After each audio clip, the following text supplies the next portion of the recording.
5 ఏళ్ళు లేకపోతే అంతకు మించి శిక్ష పడితే క్రిమినల్ కేసుల్లో శిక్ష పడే క్రిమినల్ కేసుల్లో 30 రోజులు అరెస్ట్ అయితే 31వ రోజు ఆటోమేటిక్గా ఆయన మంత్రి అయినా ప్రధాని అయినా ముఖ్యమంత్రి అయినా పదవిని కోల్పోతారు అనే ఒక కీలక బిల్లుల్ని ప్రవేశపెట్టడానికి ప్రయత్నం జరుగుతోంది. సో లోక్సభలో కూడా నిన్న జరిగిన రగడంతా కూడా అంతా చూసాం. ఇప్పుడు చాలామందికి వస్తూ ఉన్న డౌట్ ఎంజీ రావు గారు, చంద్రబాబు నాయుడు 52 రోజుల పాటు జైల్లో ఉన్నారు, జగన్మోహన్ రెడ్డి 16 నెలల పాటు జైల్లో ఉన్నారు, మరి వాళ్ళకు కూడా ఇది ఏమన్నా వర్తిస్తుందా అనేది ఒక ఇదైతే అమిత్ షా అండ్ మోదీ వీళ్ళ వ్యూహం ఏంటి అంటే ఏం చెప్తారు?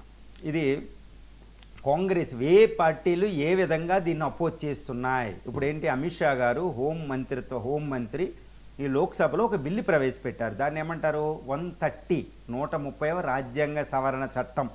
దీని ఉద్దేశం ఏంటంటే ఎవరైనా 30 రోజుల కంటే ఎక్కువ జైల్లో ఉన్నప్పుడు 5 సంవత్సరాల మించి జైలు శిక్ష పడే కేసుల్లో అరెస్ట్ అయ్యి 30 రోజులు జైలుకుంటే వాళ్ళు ఇంకా సీఎం పిఎం పోస్టులోంచి తొలగింపబడతారు అనేది ఈ బిల్లు మెయిన్.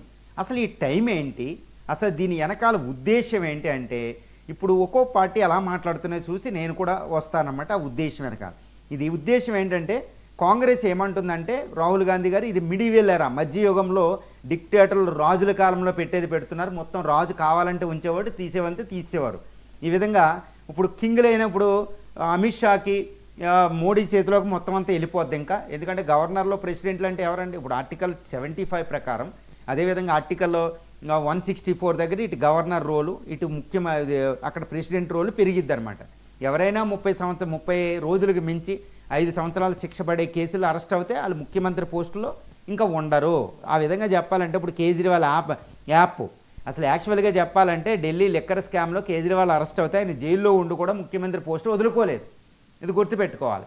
సో అది అక్కడ అడ్డంకి వచ్చింది. సో ఆ దృష్టితో చూస్తే ఇంకా అలాంటి వాళ్ళని రిమూవ్ చేయొచ్చు 30 రోజులకు మించితే. తర్వాత రెండోది ఏంటంటే, ఇక్కడ హేమంత్ సోరెన్ అని జార్ఖండ్ చీఫ్ మినిస్టర్ కూడా మళ్ళీ వచ్చి బయటకు వచ్చి ఇప్పుడు మళ్ళీ పదవిలో ఉన్నారు ముఖ్యమంత్రి పోస్టులో. ఆయన కూడా రిమూవ్ చేయలేకపోయింది కాంగ్రెస్. ఇలా అనమాట. చంద్రబాబు నాయుడు గారు 52 రోజులు ఉన్నారు. కానీ ఇప్పుడు ఆయన ఒక రకంగా చెప్పాలంటే ఇప్పుడు ముఖ్యమంత్రికి అర్హత కాదు. జగన్ గారు కూడా ఎంతో 6 నెలల పైన జైల్లో ఉన్నారు. ఈసారి ఆయనకు కూడా ముఖ్యమంత్రిత్వం రాదు. అంటే అపోజిషన్ పార్టీలు, నేను ఏం చెప్తున్నాను, ఎస్పెషల్లీ బీజేపీకి ఒక అడ్వాంటేజ్ ఉంది. అడ్వాంటేజ్ ఏంటి, అది వారసత్వ పార్టీ కాదు.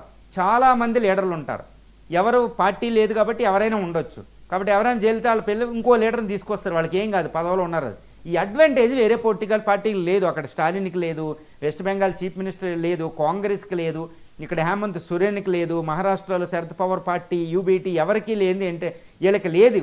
ఏంటి, వీళ్ళు మెయిన్ లీడర్లో జైలుకి వెళ్ళి బయట ఉంటే ఇంకా పార్టీలే అదృశ్యమయ్యే అవకాశం ఉంది. కాబట్టి దీని అవకాశం తీసుకుని ఇప్పుడు ఈ అస్త్రాన్ని ప్రయోగించింది. అంటే ఏంటి, షా మోడీ ద్వయం. ఒక రకంగా ఇక్కడ చెప్పాలంటే వెస్ట్ బెంగాల్ డెమోక్రసీ అంతమవుతుందని వెస్ట్ బెంగాల్ చీఫ్ మినిస్టర్ గారు విమర్శించారు, స్టాలిన్ విమర్శిస్తున్నారు, శరద్ పవార్ విమర్శిస్తున్నారు. ఇండియా కూటమంతా ఇది దారుణమైన యాక్ట్ ఇది ఈ టైంలో పెడుతున్నారని. ఇంకొకళ్ళు ఏమంటున్నారు, వాటర్ చోరీలో అడ్డంగా ఇరుక్కుంది కాబట్టి బీజేపీ దీన్ని తెరపైకి తెచ్చుకుంది కౌంటర్ చేయడానికి, దాని దగ్గర ఆయుధాలు లేవు అని ఇంకొక పార్టీ క్రిటిసైజ్ చేస్తుంది. ఇప్పుడు యాక్చువల్ విషయం చెప్పాలంటే ఒక్క విషయం కూలంకషంగా ఇక్కడ పరిశీలించాలండి. ఇది ఏంటంటే, ఇప్పుడు చంద్రబాబు నాయుడు గారు జగన్ గారి దగ్గర తర్వాత వద్దాం.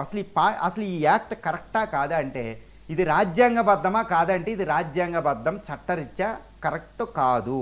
ఎందుకు ఏంటంటే, ఇప్పుడు 30 రోజుల మించి ఒక చీఫ్ మినిస్టర్ లోపల ఉన్నారు అంటే అది తప్పనిసరిగా 5 సంవత్సరాల మించి జైలు శిక్ష పడే కేసుల్లోనే ఉంటారు. స్టేషన్ బెయిల్ వచ్చే కేసులు ఒక ముఖ్యమంత్రిని అరెస్ట్ చేస్తారా? చేయరు కదా.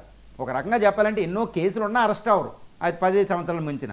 అది జరుగుతుంది. ఇండియా శిక్షా స్మృతి బాగాలేదు, ఇంప్లిమెంటేషన్ బాగాలేదు, గుడ్ గవర్నెన్స్ బాగాలేదు. సో ఒక చీఫ్ మినిస్టర్ అరెస్ట్ అంటే గ్యారంటీ అయినా అపోజిషన్లో ఉంటారు, గుర్తుపెట్టుకోవాలి. అధికార పార్టీ, కేంద్రంలో ఉన్న అధికార పార్టీ ఉన్న చీఫ్ మినిస్టర్ ఏ రోజు కేసు రిజిస్టర్ అయింది లేదు, ఏమీ లేదు ఇండియాలో. సో దాన్ని ఎవ్వరూ నమ్మరు. ఈ సిబిఐ ఈడీ కేంద్ర దర్యాప్తు సంస్థలు పెట్టే కేసులు ముఖ్యంగా కేంద్ర ప్రభుత్వం పెట్టిన కేసులే, గుర్తుపెట్టుకోవాలి. అసలు ఈడీ సిబిఐని వాటికి స్వతంత్ర ప్రతిపత్తి లేకుండా కేంద్ర జోక్యం ఉన్నంతసేపు ఈ చట్టానికి రాజ్యాంగబద్ధత ఉండదు. సుప్రీంకోర్టు కూడా చాలాసార్లు చెప్పింది, ఈడీలు సిబిఐలు ఏంది, మీరు ఎలా వ్యవహరిస్తున్నారు, మీరు దర్యాప్తు ఇండిపెండెంట్ ఆర్గనైజేషన్గా లేరు, కేంద్రానికి మీరు తొత్తులుగా ఉన్నారని సుప్రీంకోర్టే చాలాసార్లు తిట్టింది, చాలాసార్లు ఆక్షేపించింది, ఎన్నో తీర్పులు ఉన్నాయండి మనకి. సో ఈడీలు సిబిఐలు స్వతంత్రంగా వ్యవహరించే వరకు ఎట్టి పరిస్థితుల్లో కూడా ఇది ఇలాంటి యాక్ట్ కుదరదు. 2, చట్టం ఏం చెప్తుంది? ఓన్లీ సీఎం పిఎంలకి ఏంటండి, మిగిలిన ఎంపీలు ఎమ్మెల్యేలను కూడా తొలగించాలి కదా.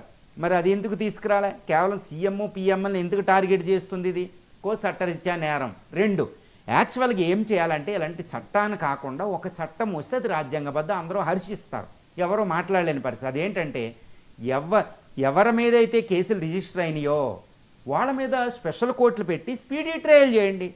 కేవలం 2 నెలల్లోనే ఒక రేప్ కేసులో జైలు శిక్ష విధించాం, చాలాసార్లు జరుగుతుంది. అలాగే ఎవరి మీద అయినా క్రిమినల్ కేసులు వస్తే, ఈ కేసులు వస్తే 30 రోజులకు పాటు ఎక్కువ జైల్లో ఉండి 5 సంవత్సరాల కంటే ఎక్కువ శిక్ష పడి వాళ్ళు స్పెషల్ కోర్టులు పెట్టి స్పీడీ ట్రయల్ చేసి వెంటనే పనిష్మెంట్ ఇవ్వండి. అన్లెస్ ఆయన గిల్టీ కాకుండా నేరారోపణ అనేది శిక్షా స్మృతి ప్రకారం రాంగు, అలిగేషన్స్ అనేది కుదరదు. అలిగేషన్ మీద ఎవరి మీద, ఇప్పుడు ప్రైమ్ మినిస్టర్ మోడీ మీద కూడా అలిగేషన్ తీసుకొస్తారు. ఇప్పుడు రాహుల్ గాంధీ మీద కూడా డజన్ కొద్దీ కేసులు పెట్టారు. కేసులు అనేవి కామన్, ఆ కేసులు వ్యాలిడిటీ ఉన్నా లేకపోయినా కేసులే. సో స్పీడ్ ట్రయల్ చేస్తే ఈ ఉత్తమం. స్పీడీ ట్రయల్ అయిన తర్వాత ఆయన నిరూపితం అవుతే అప్పుడు రిమూవ్ చేయాలి, కానీ అప్పటి వరకే కుదరదు. ఈడీ ఇవన్నీ ఎన్నో లూప్ హోల్స్ ఉన్నాయి. కాబట్టి ఇది షా మోడీ ద్వయం తీసుకున్న అపోజిషన్ అణచడానికి తీసుకొచ్చిన ఒక చట్టం అని అపోజిషన్ పార్టీ తీసుకుంది. వాటర్ చోరీ అనే దాన్ని సైడ్ ట్రాక్ చేయడానికి తీసుకొస్తున్నందుకు, వచ్చే ఎలక్షన్ నాటికి ఇబ్బంది పెట్టడానికి తీసుకొస్తున్నట్టు. కానీ ఇక్కడ ఒకటి, ఈ చట్టం తీసుకురావడం వల్ల వాటర్ చోరీ పక్కకి వెళ్ళదు, కానీ ఇండియా గ్రూప్ ఏకమయ్యి మోడీ ఇప్పుడు ఎన్డీఏ గ్రూప్ మీదకి వస్తుంది. ఇంకోటి లాస్ట్ మీరు అడిగింది ఏంటంటే చంద్రబాబు నాయుడు గారు, జగన్ గారు, చంద్రబాబు నాయుడు గారు ప్రభుత్వం ఇందులో ఉంది. చంద్రబాబు నాయుడు గారి యాక్ట్ రిట్రోస్పెక్టివ్ ఎఫెక్ట్ లేకుండా పాతకాలం నుంచి వస్తే ఆయన ఇంటికి వెళ్ళాలి, ఆయన పోస్ట్ ఉండదు, చీఫ్ మినిస్టర్ పోస్ట్. కానీ ఆయన మిత్రపక్షం, అసలు ఆయన పక్కకి వెళ్తేప్పుడు ఎన్డీఏ గవర్నమెంటే కూలిపోదు, మోడీ ప్రధానమంత్రి కూడా కాదు. కాబట్టి ఈ చట్టంలో రిట్రోస్పెక్టివ్ ఎఫెక్ట్ లేకుండా, అంటే చట్టం చేసినప్పటి నుంచి అమలుకు వస్తే కానీ వెనక్కి వెళ్ళరు. ఈ విధంగా ఇటు జగన్ గారికి కూడా సపోర్ట్ చేస్తున్నారు. చంద్రబాబు నాయుడు గారికి ఎటువంటి ప్రాబ్లం లేకుండా, నితీష్ కుమార్ గారికి ప్రాబ్లం లేకుండా, రిట్రోస్పెక్టివ్ ఎఫెక్ట్ లేకుండా ఇప్పుడు నుంచి చేసి బీజేపీ వీళ్ళకి ఇబ్బంది కలిగించకుండా చేస్తారన్నమాట. కాబట్టి చాలా తెలివిగా ప్రతిపక్షాన్ని అటాక్ చేసి ఒక అద్భుత అస్త్రం. కానీ ఇది రాజ్యాంగపరంగా, చట్టపరంగా దీనికి వ్యాలిడిటీ ఉండదు. ఎందుకంటే ఈడీలు సిబిఐలు మొత్తం స్పీడీ ట్రయల్ అనేది ఒక ఆల్టర్నేటివ్ ఉన్నాయి. కాబట్టి ప్రజలు దీన్ని హర్షించే ప్రసక్తి ఇక్కడ లేదు. రైట్ అండి, థ్యాంక్ యూ సో మచ్.